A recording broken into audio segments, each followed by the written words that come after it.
Wow!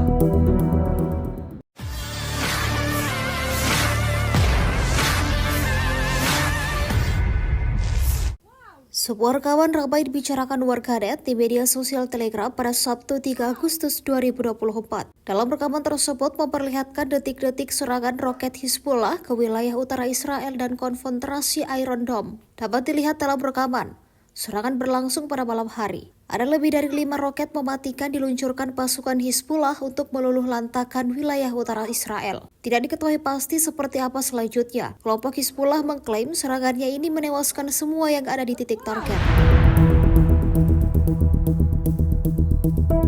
Wow!